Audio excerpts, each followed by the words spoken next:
manusia pasti senantiasa dituntut untuk beradaptasi dengan setiap perubahan.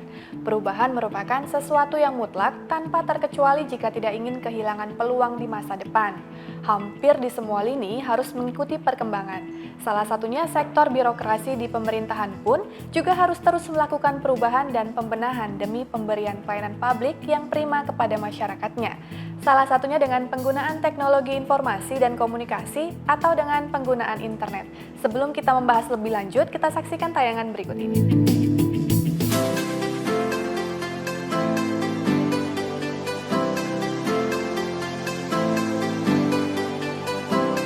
Birokrasi itu ibarat gerbong kereta yang sangat panjang. Saat terdapat perubahan arah dari lokomotif yang berada paling depan, maka gerbong-gerbong belakangnya akan mengikutinya. Maka perlu adanya upaya keras dari semua unsur birokrasi tersebut untuk beradaptasi dengan perubahan. Salah satu terobosan untuk melakukan perubahan di lingkungan pemerintah adalah mengoptimalisasi penggunaan teknologi informasi dan komunikasi. Dengan semakin meluasnya pemanfaatan teknologi informasi dan komunikasi, pemerintah juga harus memanfaatkannya guna meningkatkan kualitas pelayanan publik. Pelayanan publik prima yang berbasis teknologi informasi dan komunikasi, atau yang lebih kita kenal dengan istilah e-government tersebut, sebaiknya bukan hanya sekedar mengikuti tren global, melainkan juga upaya suatu langkah yang strategis dalam upaya meningkatkan akses dan mutu layanan kepada masyarakat. E-government maksudnya adalah penggunaan teknologi informasi oleh pemerintah seperti wide area network, internet, dan mobile computing yang memungkinkan pemerintah untuk mentransformasikan hubungan dengan masyarakat, dunia bisnis, dan pihak-pihak yang berkepentingan. Terwujudnya pelayanan prima kepada masyarakat dalam arti pelayanan yang cepat, tepat, adil, dan akuntabel. Pelayanan tersebut merupakan harapan bagi setiap institusi, lembaga, dan organisasi pelayanan publik.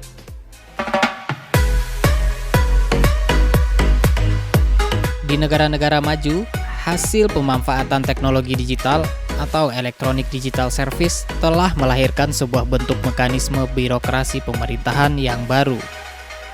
Oleh karena itu, perlu melakukan penyempurnaan sistem pelayanan publik yang menyangkut perbaikan metode dan prosedur pelayanan publik.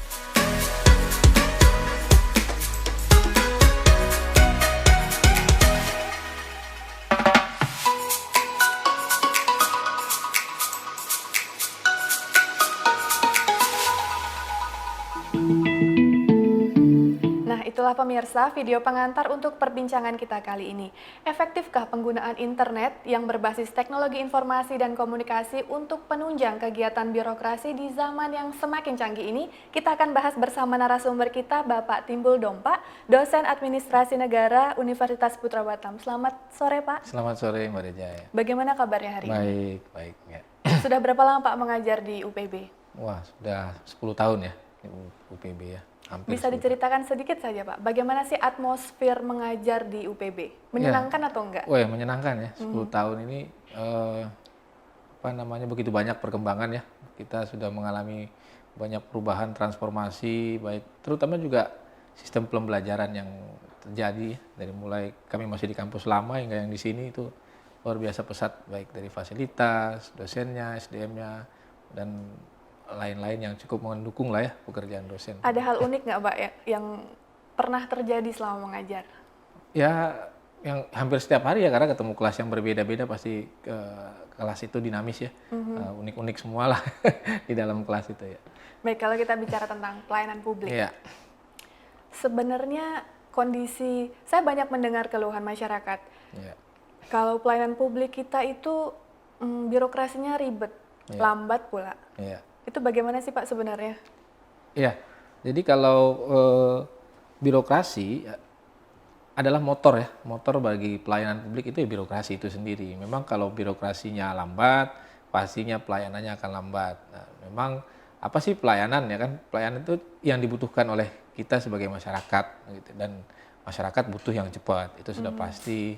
Ya, maka perlu birokrasi yang profesional. Nah, tentunya perlu peran pemerintah ya, pemerintah pusat, akan komitmen atau goodwill ya, keinginan politik pemerintah dari mulai tingkat pusat untuk menggerakkan birokrasi agar birokrasi kita lebih baik, kemudian hasil daripada kualitas layanan publiknya juga memuaskan. Itu yang dan memang publik harus terus ya seperti konsumen harus cerewet terus gitu agar nanti birokratnya juga bekerja lebih baik lagi.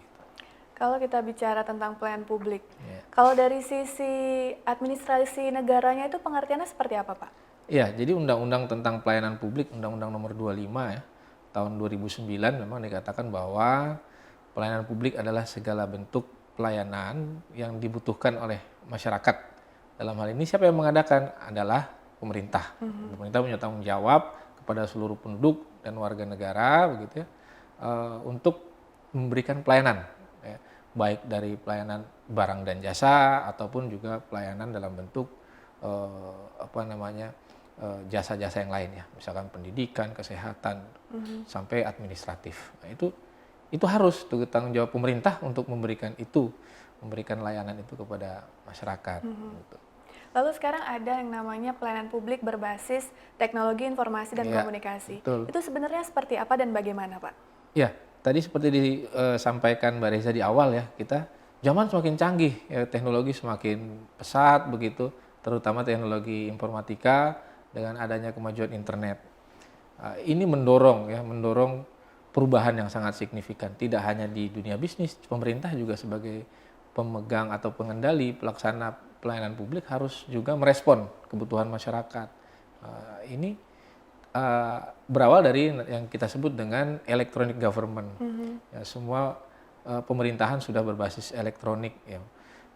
Memang berangkat dari negara-negara maju yang jaringan internetnya sudah baik. Gitu. Kemudian kita mencoba mengadopsi beberapa berbasis elektronik, ya, termasuk misalkan kependudukan. Ya, kita atau di paspor ya, imigrasi itu semua berbasis elektronik yang harusnya di semua segmen di dalam pelayanan publik sudah bisa mengarah ke berbasis elektronik. Seberapa penting sih, Pak, yang berbasis teknologi informasi komunikasi atau berbasis elektronik seperti Pak bilang tadi? Ya, sangat penting ya karena begitu banyaknya penduduk yang harus dilayani, kemudian birokratnya terbatas. Kan kalau kita lihat saja mungkin kita berurusan dengan pemerintahan di kantor kelurahan, kecamatan, ya, antrian 100 orang yang menangani 3-4 orang di loket. Nah, ini sudah tidak efektif lagi. Ya. Ada pendorong atau alat yang bisa kita gunakan membantu percepatan, memudahkan agar yang 100 ini nggak perlu antri panjang, tapi bisa dengan berbasis aplikasi misalkan, kemudian mengupdate data yang dibutuhkan dan seterusnya, tinggal datang antri atau ambil dan seterusnya. Jadi supportingnya adalah IT itu. Kita harus manfaatkan betul bahwa IT ini sangat amat penting bagi pelayanan publik. Tanpa ini kita akan tertinggal. Gitu. Misalkan saja pelayanan publik di jalan tol ya, bisa dibayangkan kalau setiap hari jalan tol di Indonesia itu bayarnya cash. Makanya ada elektronik tol. Tinggal tap, masuk. Jadi si penjaga loket nggak kumpulin uang, terus dikirim dibawa ke bank, akhirnya sama juga. Risiko banyak, kemudian juga uang di loket kecil-kecil itu banyak, dan tol itu nggak berhenti 24 jam. Jadi kalau sudah tol begitu kan, elektronik tol udah, uang itu sudah ada di posisinya di bank, dengan berbagai kepentingan bisa digunakan. Gitu. Memudahkan, sangat penting sekali. Sangat memudahkan. Lalu selain itu apa ada manfaat lain, Pak, untuk penggunaan TIK ini khususnya untuk pelayanan publik? Ya, jadi ICT atau TIK ya, dalam hal ini begitu banyak manfaatnya. Pertama setidaknya adalah mengenai aksesibilitas. Ya, masyarakat bisa mudah mengakses. Ya, memang masih banyak keterbatasan. Kedua mengenai kontrol atau pengawasan. Ya, karena ada transparansi, ya, kelihatan jelas semua transaksi terjadi, sistem pembayaran terkoneksi satu dengan yang lain, uang itu kemana, masyarakat tahu gitu loh, digunakan. Ketiga itu juga terkait dengan menguranginya interaksi. Nah, misalkan mengenai proses lelang, ini yang paling sering terjadi, lelang dengan pemenang lelang itu sudah, panitia lelang dengan pemenang lelang sudah ketemu. Nah, tapi sejak adanya lelang elektronik, nah, kita nggak tahu siapa yang melakukan lelang. Kita hanya melihat data lengkap, valid dan seterusnya, mengurangi pertemuan, mengurangi terjadinya kong kali kong. Sama kalau hal yang lain Mencegah mungkin. pungli. Mencegah pungli, ujung-ujungnya mencegah pungli. Jadi transparan. Kalau dibilang tidak ada biaya gitu. Jadi mengurangi pungli, korupsi dan lain-lain. Itu sangat manfaatnya banyak sekali. Lalu keuntungan seperti apa Pak yang didapat pemerintah jika pelayanan publik ini berbasis teknologi informasi dan komunikasi? Ya, jelas data akurat. Ya, misalkan saja kita saat ini Menkominfo sudah membuat sebuah kewajiban bagi semua pemilik handphone dengan nomornya harus meregistrasi. Ya. Dan itu terkoneksi dengan data kependudukan. Ya, basis datanya sudah kuat. Jadi pemerintah sudah tahu berapa jumlah penduduk, berapa jumlah segmentednya sudah ketahuan. Jadi ini penting bagi pemerintah. Jadi misalkan pemerintah punya program mau memberikan subsidi, siapa yang disubsidi? Data sudah jelas. Ya. Memberikan jaminan kesehatan, siapa yang diberikan? Memberikan kartu Indonesia Pintar misalnya. Siapa yang berhak mendapatkannya? Data. Pemerintah perlu data agar programnya bisa berjalan atau pelayanannya bisa berjalan tepat sasaran gitu. Itu untuk pemerintah. Kalau dari sisi masyarakatnya, apa yang masyarakat dapatkan jika pelayanan publik ini berbasis TIK? Ya, satu pasti kemudahan akses. Ya, misalkan saja kalau belakangan ini kayak di imigrasi, yang setahu saya bisa langsung mengupdate dengan WA, gitu ya. Itu kan membantu sebenarnya, walaupun dengan WA. Atau di beberapa kota bahkan parkir sudah pakai aplikasi, jadi nggak repot di Surabaya, di Bandung dan seterusnya. Jadi potensi masyarakat untuk mendapatkan kepuasan itu bisa maksimal gitu.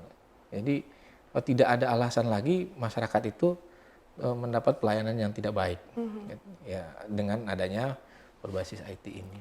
Lalu berdasarkan pengamatan Pak Timbul nih, bagaimana sih kondisi pelayanan publik di Indonesia khususnya saat ini? Ya memang secara umum ya ada beberapa yang memang masih belum bisa maksimal, terutama ya kalau kita buat yang di perkotaan mungkin cukup familiar dengan penggunaan teknologi, tapi kalau beberapa daerah yang mungkin jaringannya masih lemah ataupun kemampuan mengaksesnya atau sumber daya manusianya juga pemanfaatan teknologi juga belum bisa betul-betul maksimal gitu loh. Itu yang menjadi poin bagi pemerintah, bagaimana mengupayakan semua masyarakat boleh mengakses ke internet misalkan begitu ya, ICT dengan baik. Sudah berjalan dengan baikkah Pak? Sampai sejauh ini belum seluruh ya, tapi pada bagian-bagian tertentu saya sudah katakan misalkan jalan tol sudah oke. Ya, walaupun di Batam tidak ada, tapi kalau beberapa kota di Sumatera dan lain-lain sudah pakai itu. Kemudian lelang elektronik ya, kemudian data kependudukan atau paspor ya. Tapi yang banyak lagi sebenarnya yang mesti apalagi di level bawah ya, kecamatan, kantor lurah ini harusnya berinovasi. Teknologinya sudah bisa, bukan nggak bisa gitu. Bahkan tadi saya katakan parkir saja bisa berbasis IT gitu loh. Jadi ketahuan jumlah kendaraan berapa, uang yang masuk berapa, jadi transparan. Gitu. Kondisinya berarti saat ini yang untuk kantor lurah, kecamatan dan lain berarti masih manual Pak? Iya masih. Sementara itu yang paling penting, urusan administrasi pendudukan, surat pindah, macam-macam itu ya, surat lahir ya, di Disduk misalkan begitu setiap hari ada yang melakukan pindah atau mendaftarkan kelahiran dan lain-lain atau pencatatan sipil. Wah, itu sangat manual. Nah, ini yang mestinya bisa dibuat sebuah aplikasi yang membantu harusnya masyarakat. Iya, berinovasi, betul. Baik, kita masih akan melanjutkan perbincangan ini. Tetap saksikan di Produk Talk karena kami masih akan kembali setelah jeda pariwara berikut.